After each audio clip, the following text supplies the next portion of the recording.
let's talk activity trackers.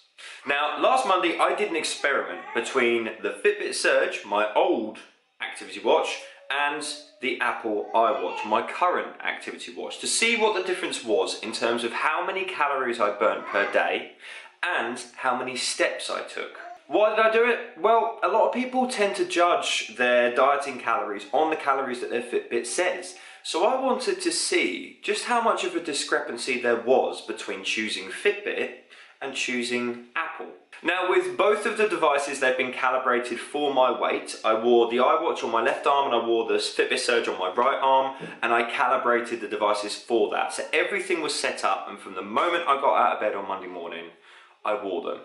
So let's see how we got on. So here we go then. Let's start with the steps. So with the Fitbit, I logged 16,341 steps. Now this was tracking pretty consistently until the latter part of the day, where I became a little bit more active with my class. And therefore the iWatch logged 15,324 steps.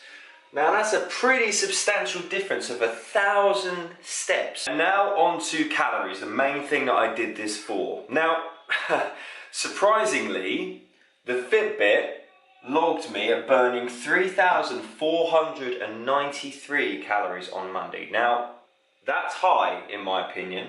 The Apple Watch logged me at only burning 2,521 calories. Now, for those of you that have an Apple Watch, this is done by adding your active calories onto your resting calories, and that gives you your total daily energy expenditure. So this number, but it's the same way that Fitbit does it in this.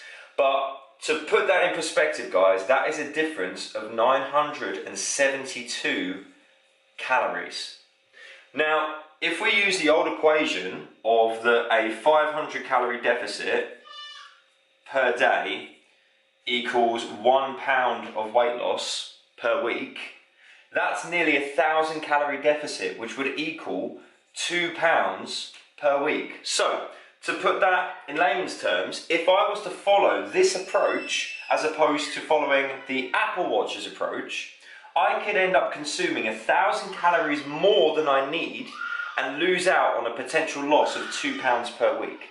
That difference between the two activity trackers worn at the same time for the same amount of time for the day is staggering. So to bring us right back full circle, should you trust the calories that you burn over the course of a day from these devices?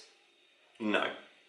Consistency is key. So if you're using the same device and you begin to manipulate things over the course of your diet, then it's not going to be too much of an issue.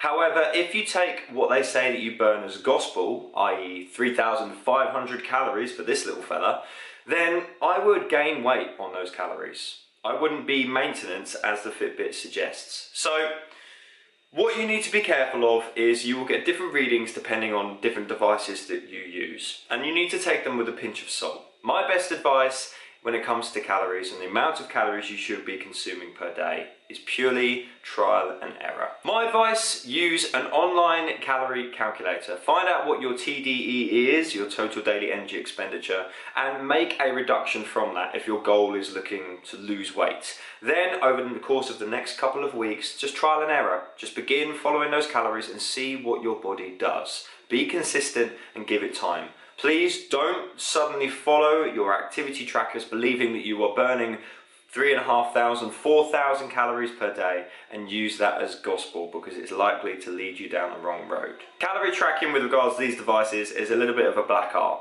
so take it with a pinch of salt. Hopefully you found this video interesting. Do share it with your friends if you did, and I will see you on the next one. All the best, folks.